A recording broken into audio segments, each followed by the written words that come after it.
Now, as we finish up the EQ, okay? Finish up the EQ. I want to point out in the last couple minutes here, you can put away your laptops, a couple of traits, a couple of things that I want to remind you on with what EQ is. These are kind of the words and traits that would distinguish low EQ versus high EQ. You see aggressive is low EQ, assertive, ambitious is high EQ. You can look ambitious is high EQ. You can look at that and you can kind of compare where you're at. Do some of these words stand out for you in your life? Now, you probably won't be a one side only. As much as we'd like to be high EQ, you're going to have some words that happen to fall on the low EQ side. There's times where you might be impulsive. There's times where you might be a poor listener. It's okay. Again, you're not going to be perfect. High EQ people aren't perfect. You're going to have times of low EQ in your life. But if you can make more of those traits high EQ, you're going to pursue some really great things. So this is a good, cool graphic I wanted to show you. The other thing is, what are some traits, again, of high EQ and low EQ people? Just so you can kind of remember as we finish up our EQ work. And number one, in 7 traits of high EQ people, is they are people of change agents. Okay? They are high EQ, and they can react to change. They can react when someone changes their work shift up on them, or changes the duties, or changes the job on them. They are able to change and adapt. Okay? So they're change agents. Second, they're self-aware. High EQ people are so aware of what's going on around them, what's happening in their own life. They are aware of their feelings. They are aware of their emotions. They are aware of what triggers them. They are aware of what helps them, what motivates them, what helps them get better. They are very self-aware people. Self-awareness, as I've told you before, is a crucial aspect and a crucial characteristic you should learn to grow more in. Okay, we have a lot of people in the world who aren't self-aware. High EQ people are self-aware. Third, they're very empathetic. I mentioned this yesterday. Empathy is a huge skill that you need to have. High EQ skill that you need to have. High EQ people have it, where they can put themselves in the situations of other people. They know what other people are going through. They can relate to others. Relate is a key word.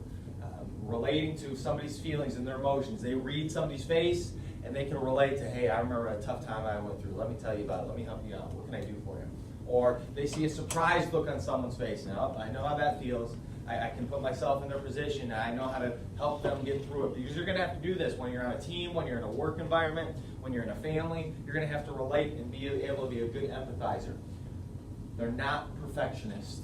High EQ people are not perfectionists. They aren't the person that gets 100 out of 100 every single assignment. They aren't. They aren't. So if that's what's holding you back, thinking, well, I'm not perfect, I'm not going to be a high EQ person, well, we just eliminated that. They're going to fail. They're going to come into hard times. But the problem is that low EQ people give up. High EQ people keep pursuing whatever the goals and aspirations they have. So don't mistake high EQ for being this 4.0 perfect person who has everything together. That is far from the truth. High EQ people just know how to manage themselves better and get themselves back on track, okay, when they have hard times. They're also balanced. They aren't solely into one area of their life. They know how to diversify. They know how to have a balance between school, work, and social life. They know how to balance those things, and they know they need all those. You can't be school 24/7, you can't be work 24/7, and you can't be social 24/7. You got to have a balance. High EQ people know how to balance that. They're also very curious. High EQ people are always trying to figure out, how can I make myself better? How can I react better in this situation? How can I read the emotions in the room better?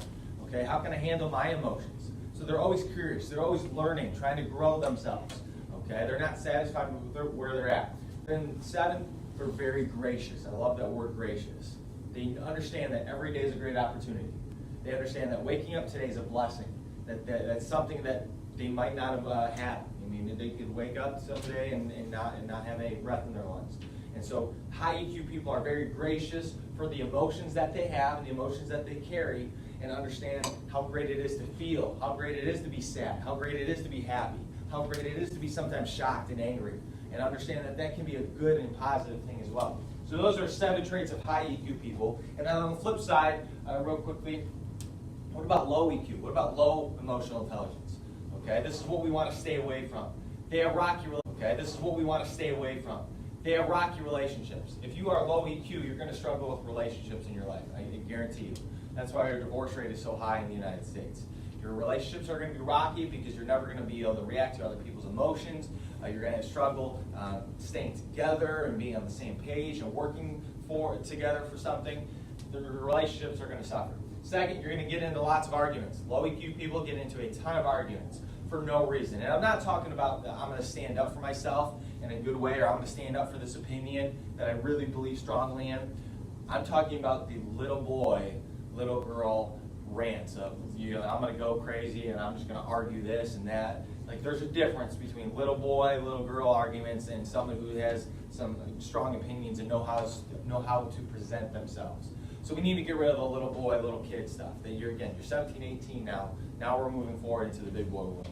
Third, they understand how others feel. It's part of the emotion, body language, reading that assessment we did. So low EQ people struggle understanding how others feel. They don't know how to react to that. They don't know how to feel what somebody else feels. They don't know how to relate.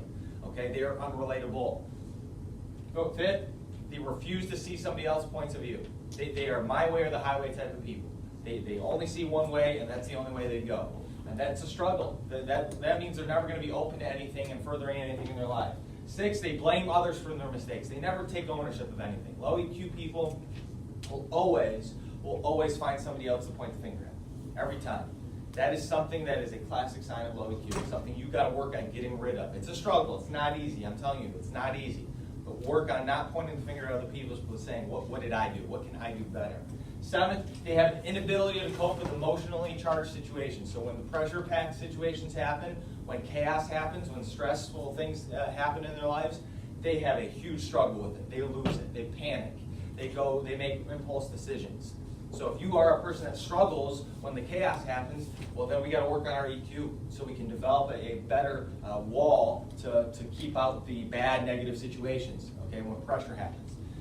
8th, they have sudden emotional outbursts, so they're going to yell in the middle of class. They're going to yell in the middle of their work environment. They're going to just sudden emotional outbursts for no apparent reason. And now it's funny to think about, but in a serious matter, if you can't control your emotions to the extent of you're just having random sudden emotional outbursts, we got some issues there. We got to work on them. They can be worked on. You're not destined to have those emotional outbursts, but we got to work on them. 9th, they have a difficulty maintaining friendships. You have low EQ, not only are your relationships going to be rocky, but your friendships are going to be suffering, and you're going to lose friends. You're not going to have any friends, okay? And the only friends you might have would be other people who are low EQ, because those people tend to hang with each other. Your friendships in your life are going to suffer if you're low EQ. I'm telling you. And then the bonus, they lack empathy. Low EQ people lack empathy. They lack the ability to help others out, to make sure there's a kind word that's being said. They are very selfish individuals, so they only worry about their own emotions, their own feelings. That is not something that we want to promote in the world. I talk about making an impact on our world. You don't do that being low EQ because you are more worried about your own self and your own emotions. So hopefully took a little bit over the last week about emotional intelligence, how big it is, and that you can work on it. No matter where you're from, no matter what stats you come from, no matter what family you come from, no matter what background, you can work on your emotional intelligence. That is a skill that can separate you from everybody else, and something you should start working on today. You really can. If you have any questions about emotional intelligence, hey, how do I get better in this area? I'm struggling with my anger management. I'm struggling with my decision making.